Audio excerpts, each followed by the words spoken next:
Shalom Bapak Ibu, saudara-saudari yang terkasih di dalam Tuhan Yesus Kristus. Dalam renungan pada pagi hari ini, kita akan membaca dan merenungkan bagian firman Tuhan yang terdapat dalam Injil Lukas pasal 13 ayat 18 dan 19 dengan judul perikop perumpamaan tentang biji sesawi dan ragi. Dan saya memberikan tema untuk renungan pagi ini yaitu menyatakan kerajaan Allah. Sebelum kita merenungkan firman Tuhan, mari kita berdoa. Bapa kami dalam nama Tuhan Yesus, terima kasih atas penyertaan-Mu di sepanjang hidup kami. Terima kasih atas perlindungan-Mu dalam istirahat malam kami. Dan terima kasih atas hari baru yang Tuhan karuniakan bagi kami. Saat ini kami hendak membaca dan merenungkan sabda firman-Mu. Biarlah kuasa Roh Kudus menolong dan menuntun kami semuanya, agar firman-Mu hari ini sungguh-sungguh menjadi sumber kekuatan bagi kami untuk menjalani kehidupan kami di tengah dunia yang penuh dengan tantangan ini. Dan firman-Mu semakin menguatkan dan mengokohkan iman, percaya dan pengharapan kami hanya kepada-Mu Tuhan. Terima kasih Bapa, di dalam nama-Mu Tuhan Yesus kami berdoa. Amin. Saya bacakan Injil Lukas pasal 13 ayat 18-19 yang berbunyi demikian.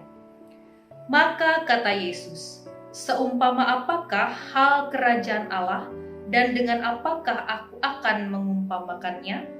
Ia seumpama biji sesawi yang diambil dan ditaburkan orang di kebunnya. Biji itu tumbuh dan menjadi pohon dan burung-burung di udara bersarang pada cabang-cabangnya. Amin. Bapak Ibu Saudara yang terkasih dalam Tuhan, ada pepatah yang mengatakan sedikit demi sedikit lama-lama menjadi bukit. Pepatah ini mengingatkan kita untuk tidak menganggap remeh hal-hal yang kecil. Dalam kehidupan bergereja, terkenal istilah segenggam beras atau beras segenggam. Istilah ini muncul dari gerakan yang dilakukan oleh jemaat dalam hal kebutuhan gereja. Setiap jemaat mengambil segenggam beras dari setiap beras yang mereka punya. Kemudian beras tersebut dikumpulkan untuk membantu pelayan atau anggota jemaat yang memerlukan.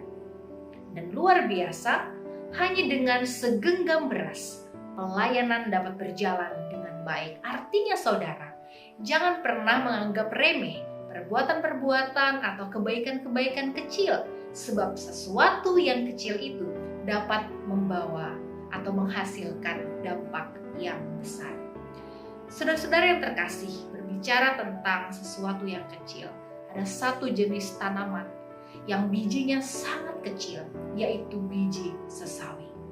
Sesawi sendiri termasuk tumbuhan herbal yang tumbuh di daerah Palestina, khususnya di pantai Danau Galilea. Dan biji sesawi tergolong biji atau benih yang paling kecil di antara berbagai biji yang dikenal di Galilea. Namun, setelah ditanam, biji itu ternyata dapat tumbuh besar dan mengeluarkan cabang-cabang sehingga dapat menjadi tempat bernaung bagi burung-burung. Saudara-saudara yang diberkati Tuhan, salah satu pembelajaran rohani yang dapat kita petik dari perumpamaan ini ialah agar kita mau melakukan sesuatu meskipun itu tampaknya hanya tindakan kecil, bahkan mungkin kelihatan remeh, namun sesungguhnya bisa saja itu sangat berarti dan berdampak positif bagi orang lain. Pelukan hangat bagi suami, istri, dan anak-anak kita setiap hari. Kata-kata yang baik, yang memotivasi bagi orang lain. Dan tindakan-tindakan yang dapat membuat orang lain merasakan kerajaan Allah, yaitu rasa damai sejahtera dan sukacita. Itulah yang Tuhan kehendaki untuk kita lakukan, kita nyatakan di dalam hidup kita. Seperti apa yang dikatakan oleh Rasul Paulus dalam Roma 14 ayat yang ke-7. Berbunyi, sebab kerajaan Allah bukanlah soal makanan dan minuman, tetapi soal kebenaran, damai sejahtera, dan sukacita oleh Roh Kudus. Selamat menyatakan kehadiran, kerajaan Allah di tengah-tengah kehidupan kita. Tuhan Yesus memberkati. Amin. Mari kita berdoa. Bapa, terima kasih atas firman-Mu. Biarlah kami dapat menjadi pelaku-pelaku firman-Mu yang setia. Dan biarlah ya Tuhan, dalam kehidupan kami senantiasa menyatakan kerajaan Allah dalam kehidupan kami dengan sesama kami. Sehingga nama-Mu Tuhan semakin dipermuliakan dan semakin banyak jiwa yang terberkati. Terima kasih Bapa yang menyerahkan hidup dan kehidupan kami di sepanjang hari ini dan hari-hari yang akan terus kami jalani ke depan. Biarlah kuasa Roh Kudus senantiasa menuntun, menolong, menyertai kami untuk menjalani kehidupan kami. Dan biarlah kami tetap setia berjalan seturut dengan kehendak-Mu. Di dalam nama Tuhan Yesus Kristus kami